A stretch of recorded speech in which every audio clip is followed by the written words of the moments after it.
Okay, guys, so I should have a really simple subject for today's vlog discussion, right? But I'm afraid I don't because what I actually have today is one of probably the biggest historical mystery murder who done it, that ever happened. And I'm talking about the JFK assassination, right? This is a bit of a painful topic for me to discuss because I really like John F. Kennedy. I think he was one of the best American presidents, one of the most iconic political figures in modern history, and for me, definitely somebody I really look up to, somebody that I really admire, like his political actions, his philosophy, his approach to issues. That's not to say John F. Kennedy was perfect, right? Like, I think when I was young, I probably saw John F. Kennedy as like a guy who couldn't make mistakes. But as I have grown a little bit older and matured a bit more, I've come to understand that it's hard to get a president that's gonna be perfect, you know. And that's just something, whether conservative or liberal, whether American, Canadian, or Chinese, or Russian, or Cuban, or whatever nationality, Indian, whatever nationality, it's really hard to get a political figure that's gonna tick off all the boxes and be perfect. And so I think that's something I've learned a little bit about. So I really like John F. Kennedy. It pains me to think he was assassinated. The world lost such a great political leader who really could have done a lot of good on the world stage in general, and for America, his nation in particular. So I'm gonna go into kind of look at what I think really happened, just to give you like a layman's view after doing a ton of research into the JFK assassination. I'm not a government expert. I'm not an expert researcher. So I'm just giving you like the basic layman's version as I see it. After doing a ton of research and without having access to a lot of complicated,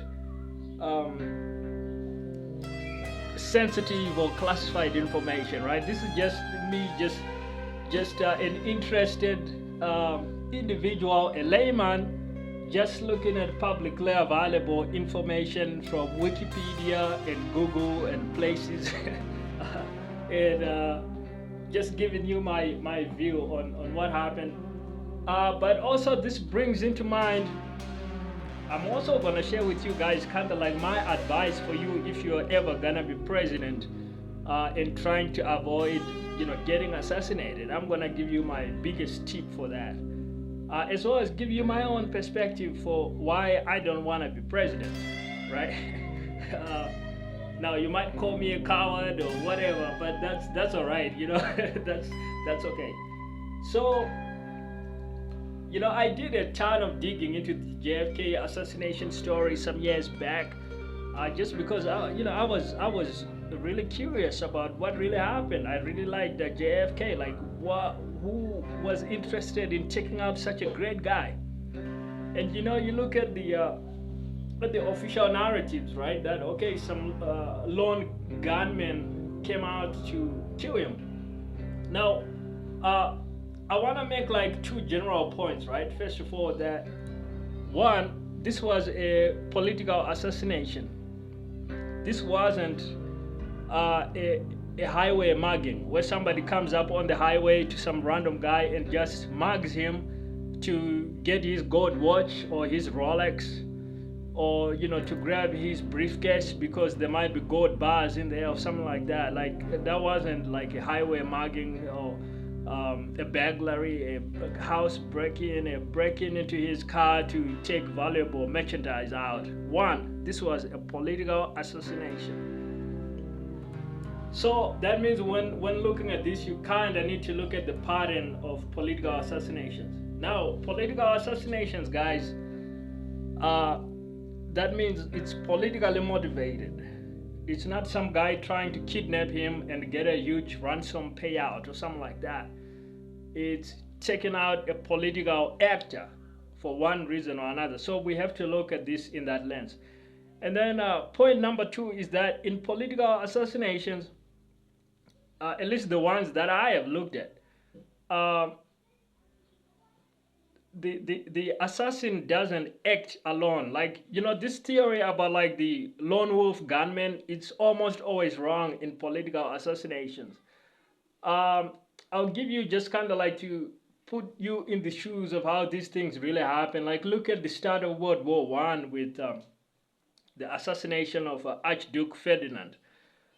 Now he got assassinated by apparently some lone gunmen that came up to him. But if you do a lot of digging, what you find is in cases like that, there's often a lot of political sentiment in the mind of the actor that actually pulls the trigger. Those are not ideas he comes up with on his own. Like, he is planted in some ideology. He's moving in some ideology. It's kind of like if I were to go out today and try to assassinate this is not something I want to do, just to be clear. But let's suppose I was to go out there and try to assassinate the Prime Minister of India or the Prime Minister of Japan. I wouldn't just go out there and assassinate the Prime as a lone wolf gunman, because like I need a motive, right? Like, why assassinate the Prime Minister? Why not the Deputy Prime Minister? Why not the or why that particular country? Why not? So maybe there would so there's always gonna be like some kind of ideology that has to influence me as an assassin. And in this case, maybe it would be like, maybe I got influenced by the Zimbabwean government. Now, they haven't done nothing of the sort. Zimbabwe has really good relations with India, and I'm sure with Japan as well. This is all just hypothetical.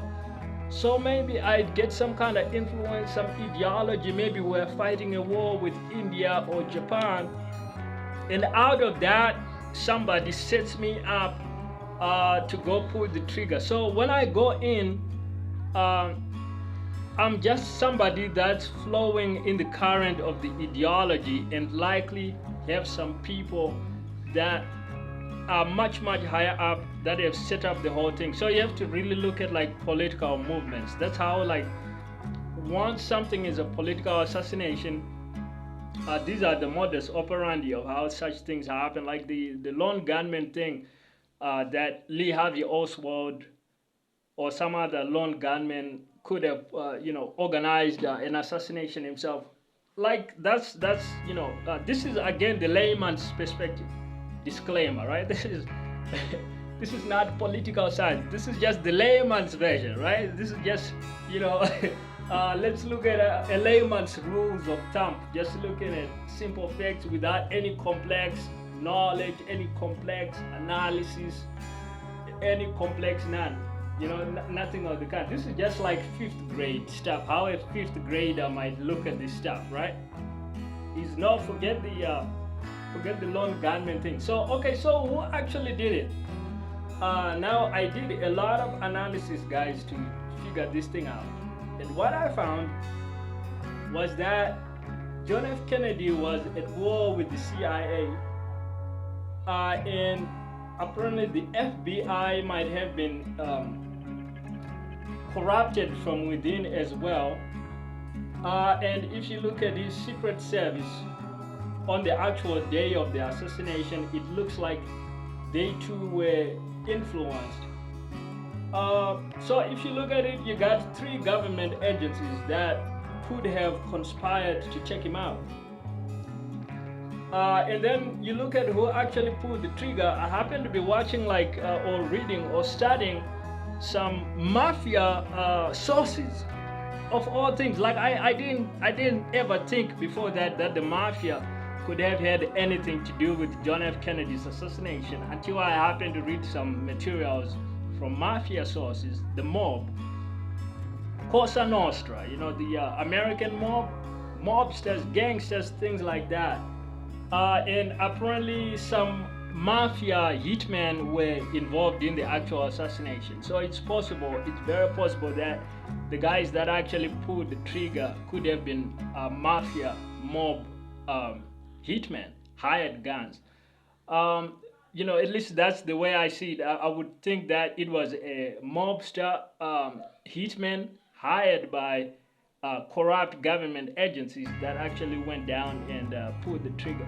Now, if you look at more recent sources, there's a theory out there that it was a corrupt Secret Service guy, potentially the driver of the car, that actually pulled the trigger and shot John F. Kennedy. That's a more recent theory. I hadn't seen that until very recently.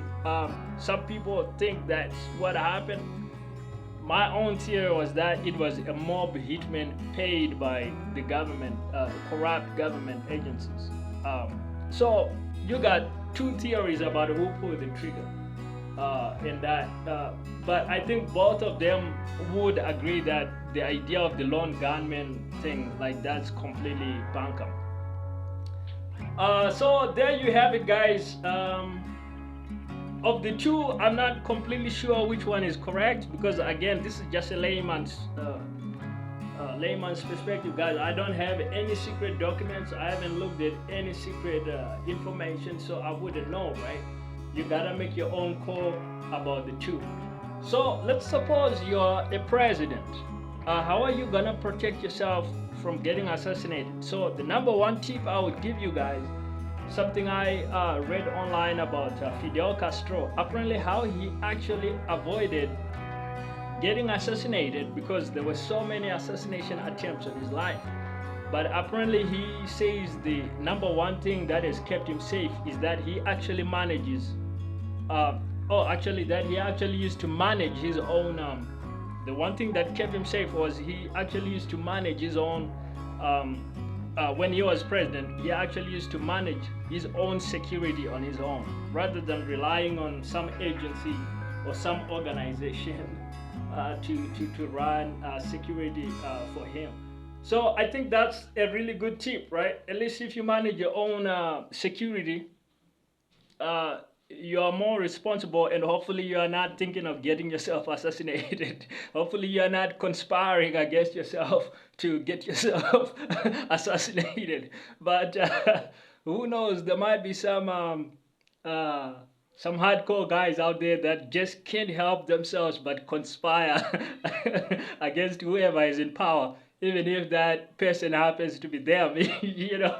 So now, why I wouldn't be president? Why don't I want to be president? Well, here's my framework for looking at it. All right, real quick is, first of all, I gotta look at who is in charge, who is president at the moment, and look at, can I do a better job than them? And so let's look at real quick at the USA.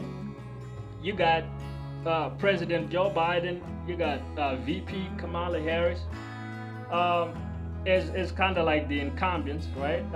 But then you also got Donald Trump. So it would be like looking at, could you do a better job than, assuming one of those people is gonna be president, could you do a better job than that person? Now, for me, it really doesn't matter looking at the US in this case, because I'm not an American, so I couldn't be president there anyway out there. So I have to look at Zimbabwe, right? Now, when I look at Zimbabwe, we have our own President Emerson Mnangagwa. So I'd have to look at, like, okay, can I do a better job than him? Now, let's look at that, right? Like, this president, one, he has he used to be an intelligence chief, so he's a very smart guy, so very competent, very smart guy, in a way that is much smarter than I am, right? Like, so you have to look at that. And then the other thing we have to look at is let's look at some other things, right? Some other attributes, just kind of to kind of compare. So one, a big thing in terms of Zimbabwean politics is corruption. People want a president that's not corrupt.